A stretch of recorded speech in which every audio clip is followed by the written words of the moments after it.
শুভ সন্ধ্যা। সন্ধ্যা ৭টার বিশেষ সংবাদে আপনাদের স্বাগত জানাচ্ছি।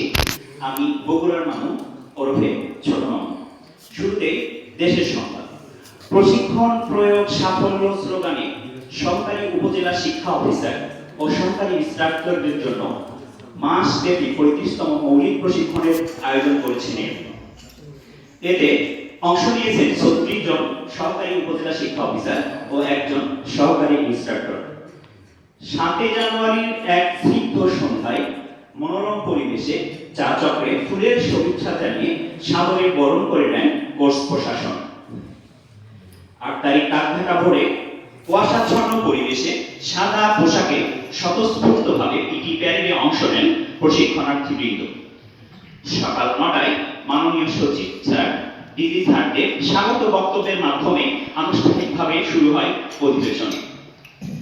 নানা বয়সী নানা উপজেলার নবীন প্রবীণ অংশগ্রহণকারীদের সমন্বয়ে চলমান এই প্রশিক্ষণ।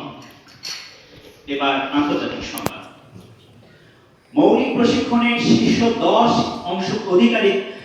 ১০ স্থান অধিকারীদের আমন্ত্রণ জানাতে ব্যাপক উৎসাহ দেখিয়েছে জাপান ও মালয়েশিয়া। রং বেরঙের সংবাদ। ১৯৯৭ সালে বৈশাখী মেলায় হারিয়ে যায় দুই ভাই, নাম তাদের জিয়া ও ছোট মামু। অবশেষে ৩৫তম মৌলিক প্রশিক্ষণে অংশ নিতে এসে দেখা মেলে তাদের। এতে করে উল্লাসে ফেটে পড়েন তারা।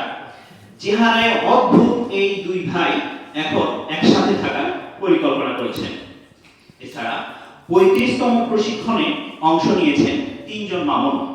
সহকারী বৃন্দ তাদের নাম দিয়েছেন বরিশালের মামুন, সিলেটি মামুন এবং বগুড়ার মামুন ওরফে ছোট মামুন।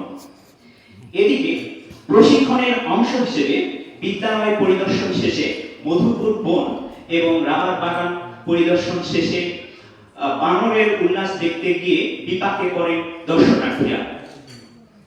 খেলার ছলে দর্শনার্থীদের মাথায় লাফিয়ে ওঠে বানর। বিস্কিট চানাচুর দিলে গেলে মুক্তি। শিক্ষার সংবাদ। ডিজি অ্যাওয়ার্ড সহ প্রথম ১০ জনে অংশ পেতে রাজ্যে পড়াশোনার ফলে চরম অসুস্থতার রিপোর্ট করেছেন আমাদের ন্যাক প্রতিনিধি।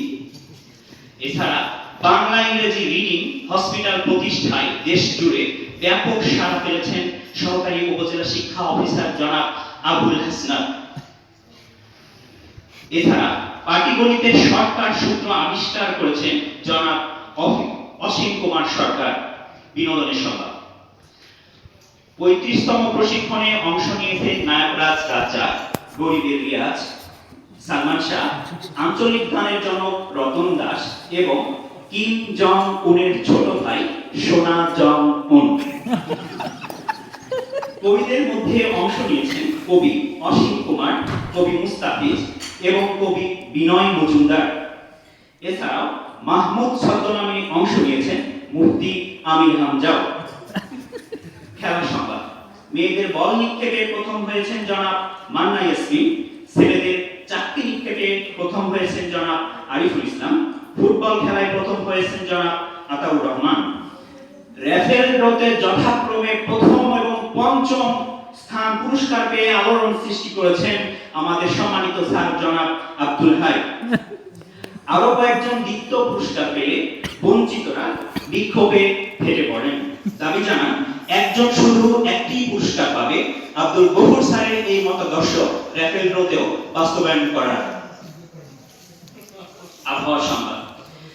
তীব্র শীতে প্রশিক্ষণার্থীদের সুবিধা বিবেচনা করে গিজারের বিশেষ ব্যবস্থা করে প্রশংসা কুড়িয়েছেন ন্যায় প্রশাসন। এতে হাড় কাঁপানো শীতের সকালেও গোসল করার দীর্ঘ লাইনের দেখা মিলেছে ডরমিটরি ২। এছাড়া আগামী ৭ তারিখ ভোর থেকে ভারী তুষারপাতের পূর্বাভাস করেছেন অংশগ্রহণকারীরা। তাই এর আগে নিরাপদে নিজ নিজ পরিবারে ফিরতে চান সকলেই। মানবতার সংবাদ। র্যাফেল ড্রতে নিজ পুরস্কারের ৬টি বাটি তার বান্ধবীদের মাঝে বিলিয়ে দিয়ে প্রশংসা কুড়িয়েছেন জনাব মান্না ইয়াসমিন। এই ছিল সন্ধ্যার সংবাদ। প্রাথমিক শিক্ষা পরিবারের সকলের নিরাপদ, সুস্বাস্থ্য এবং নেক হায়াত এবং প্রাথমিক শিক্ষার উত্তরোত্তর গুণগত মান বৃদ্ধি কামনা করে এখানে শেষ করছি সন্ধ্যার সংবাদ।